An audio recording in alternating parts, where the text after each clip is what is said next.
রুটি খেতে কিন্তু অনেকেই পছন্দ করে না, বিশেষ করে বাড়ির ছোটরা কিন্তু একেবারেই পছন্দ করে না। তাই আমি আজকে আটা দিয়ে দারুণ স্বাদের একটা রেসিপি বানানো দেখাবো। শেষ পর্যন্ত দেখার জন্য আপনাদের কাছে অনুরোধ রইল। নমস্কার, আমি রুমি, আপনাদের সবাইকে আবারও একটা দারুণ স্বাদের রেসিপিতে স্বাগত। তো চলুন রেসিপিটা বানানো শুরু করা যাক। প্রথমে একটা মিক্সিং বোল নিয়েছিলাম, তার মধ্যে ছোট বাটির 1 বাটি আটা দিয়ে দিলাম। এখানে প্রায় 130-40 গ্রামের মতন আটা ছিল। আর 1 চিমটের একটু বেশি লবণ দিয়ে শুকনো উপকরণটা মিশিয়ে নিতে হবে। মানে আটা আর লবণটা খুব ভালো করে একসঙ্গে মিশিয়ে নিতে হবে। যখন খুব ভালো করে মেশানো হয়ে যাবে তখন অল্প অল্প জল দিয়ে একটা ডো রেডি করে নিতে হবে। রুটি বা পরোটা করার জন্য যেরকমই ডো রেডি করি ঠিক সেরকমই করে ডোটা বানাতে হবে। খুব বেশি টাইটও না, আবার খুব বেশি নরমও না। আর ডোটা বানানোর জন্য এখানে কিন্তু আমি রুম টেম্পারেচারের জলই ব্যবহার করেছি, কোনো রকম ঠান্ডা বা গরম জল কিন্তু দিইনি। অল্প অল্প জল দিয়ে এরকমই একটা ডো রেডি করে নিয়েছি। ডোটা কিন্তু রেডি হয়ে গেছে। এরকম করেই বানাতে হবে, খুব বেশি টাইটও না, আবার খুব বেশি নরমও না। রুটি পরোটা করার জন্য যেরকমই ডো বানায় ঠিক সেরকম করেই বানাতে হবে। এবার কিন্তু ডোটার থেকে মিডিয়াম সাইজের থেকে একটু বড় লেচিগুলো কেটে নিতে হবে। আপনারা চাইলে আরো বড় করেও লেচিগুলো কাটতে পারেন, তবে আমি এখানে মিডিয়াম সাইজের লেচিগুলো কেটে নিয়েছি। এখন এক একটা লেচি হাতের মুঠোর মধ্যে নিয়ে নিলাম, আর এইভাবে গোল বলের মতন করে বানিয়ে প্রেস করে চ্যাপটা করে নিতে হবে। সমস্ত লেচিগুলো একইভাবে রেডি করে নিচ্ছি। এবার একটা ছোট্ট মিক্সিং বোল নিয়েছিলাম, তার মধ্যে আমি কিছুটা পরিমাণ গ্রেট করা আলু নিয়েছি। এখানে আমি একটা আলুকে গ্রেট করে রেখেছিলাম আর কিছুক্ষণ জলে ভিজিয়ে রেখেছিলাম। এতে আলুটা একটু শক্ত হয়ে যায় আর কালোও হয় না। এইভাবে কিন্তু জলে ভিজিয়ে রেখে দিতে হবে। আর আমি দিয়ে দিচ্ছি একটা মিডিয়াম সাইজের কুচনো পেঁয়াজ আর 3টে কুচনো কাঁচা লঙ্কা। আপনারা আপনাদের পছন্দ মতন যে কোনো সবজি কিন্তু এর মধ্যে দিতে পারেন, খেতে কিন্তু বেশ ভালো হয়। তবে আজকে আমি শুধুমাত্র আলু দিয়েই বানানো দেখিয়ে দিয়েছি। আর আমি দিয়ে দিচ্ছি কিছুটা পরিমাণ লবণ, মানে স্বাদ অনুযায়ী লবণ দিয়ে দিলাম। আর দিয়ে দিচ্ছি নুডলসের মশলা। আপনারা কিন্তু যে কোনো ধরনের নুডলসের মশলা দিয়ে দেখতে পারেন, এতে স্বাদ ও গন্ধ দুটোই কিন্তু খুবই ভালো আসে। এখন সমস্ত উপকরণগুলোকে খুব ভালো করে মিশিয়ে নিতে হবে।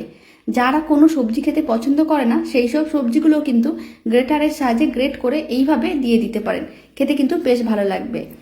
আর এখানে আমি ম্যাগির মশলার প্যাকেটটা নিয়েছিলাম। খুব ভালো করে সমস্ত কিছু মিশিয়ে নিতে হবে। এবার আমি এক সাইডে রেখে দিচ্ছি। এবার একটা চপিং বোর্ড নিয়ে নিলাম, অল্প একটু আটা ছড়িয়ে দিয়েছি। এবার আমি যে লেচিগুলো রেডি করে রেখেছি তার থেকে একটা লেচিকে নিয়ে এইভাবে আটার মধ্যে একটু কোট করে নিতে হবে। তারপরে রুটির মতন করে বেলে নিতে হবে। তবে রুটিটাকে খুব বেশি মোটা করে বেলার দরকার নেই, একটু পাতলা করে বেললে খেতে অনেক বেশি ভালো লাগবে। রুটিটা এইভাবে আমি বেলে নিয়েছি, এখন এক সাইডে রেখে দিচ্ছি। আর বাকি রুটিগুলোকে একইভাবে বেলে নিতে হবে। সমস্ত রুটিগুলোকে বেলে নিয়েছিলাম, এখন একটা রুটি চপিং বোর্ডের উপরে রেখেছি।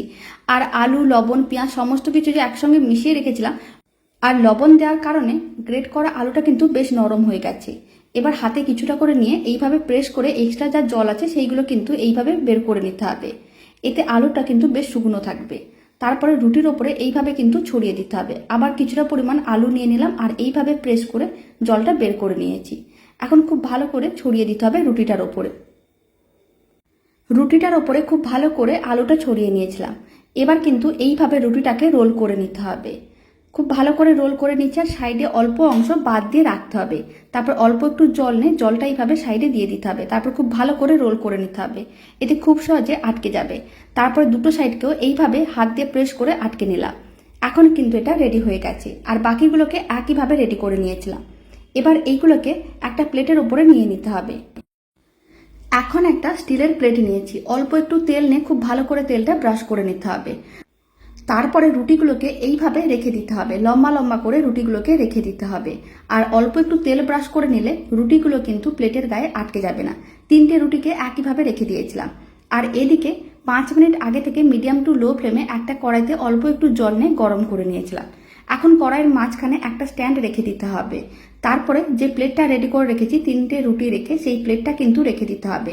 কড়াইয়ের ঢাকনা বন্ধ করে এইভাবে মিডিয়াম ফ্লেমে 5 মিনিটের মতন রান্না করে নিতে হবে। 5 মিনিট পরে আমি আপনাদের দেখাচ্ছি। 5 মিনিট এইভাবে রান্না করে নিলে সমস্ত কিছু কিন্তু খুব ভালো করে সেদ্ধ হয়ে যাবে।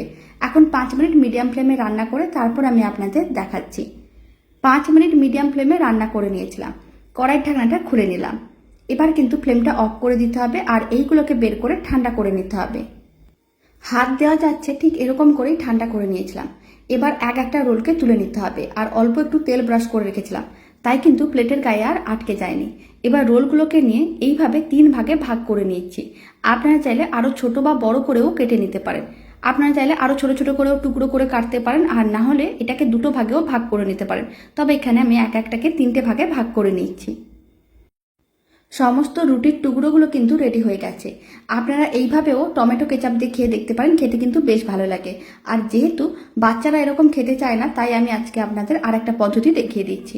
এবার কিন্তু একটা মিক্সিং বোল নিতে হবে, তার মধ্যে অল্প একটু আটা নিতে হবে, মানে রুটি বানানোর জন্য যে আটা ব্যবহার করি সেই আটা, আর 1 চিমটের মতন লবণ দিতে হবে। তারপরে অল্প অল্প জল দিয়ে একটা পাতলা ব্যাটার রেডি করে নিতে হবে। ব্যাটারটা কিন্তু বেশ পাতলা করেই বানাতে হবে। ব্যাটারটা কিন্তু রেডি হয়ে গেছে। এখন এই মিশ্রণটাকে এক সাইডে রেখে দিচ্ছি।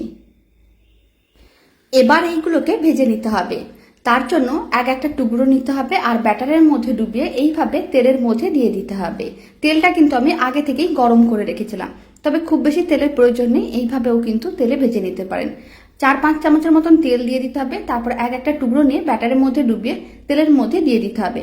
আর উল্টে পাল্টে লাল লাল করে ভেজে নিলেই দারুণ স্বাদের রেসিপিটা কিন্তু একেবারেই রেডি। ওপর থেকে কিন্তু বেশ মুচমুচে হয়, তবে ভেতরটা কিন্তু ভীষণ সফট হয়, খেতে কিন্তু বেশ ভালো লাগে। বিশেষ করে বাড়ির ছোটরা কিন্তু খুবই পছন্দ করবে। একবার হলেও বাড়িতে বানিয়ে দেখতে পারেন। মোটামুটি 4-5 মিনিটের মতন সময়ের প্রয়োজন পড়েছে এইগুলোকে উল্টে পাল্টে লাল লাল করে ভাজার জন্য।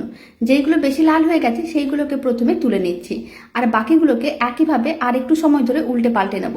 তারপরে বাকিগুলো যখন লাল হয়ে যাবে তখনই কিন্তু তুলে একটা প্লেটের মধ্যে সার্ভ করে নিতে হবে। সমস্তগুলো ভেজে নেওয়ার পরে এখন একটা প্লেটের মধ্যে সার্ভ করে নিয়েছি। শেষ পর্যন্ত দেখার জন্য আপনাদের অসংখ্য ধন্যবাদ। আর এই রেসিপিটা বাড়িতে বানালে কমেন্ট বক্সে জানাতে একেবারেই ভুলবেন না খেয়ে আপনাদের কেমন লাগলো। রেসিপিটা ভালো লেগে থাকলে আপনারা যদি ফেসবুক থেকে রেসিপিটা দেখছেন, পেজটিকে ফলো করে নেওয়ার অনুরোধ রইল। আর ইউটিউব থেকে দেখলে চ্যানেলটি সাবস্ক্রাইব করে নেওয়ার অনুরোধ রইল। পাশে থাকা বেল আইকনটি প্রেস করে নেবেন নতুন রেসিপির আপডেট সবার আগে পাওয়ার জন্য। তো চলুন, ভিডিওটা আমি এখানেই শেষ করছি। আপনারা সবাই ভালো থাকবেন, সুস্থ থাকবেন। আপনাদের সঙ্গে আবার নতুন রেসিপি নিয়ে দেখা হচ্ছে।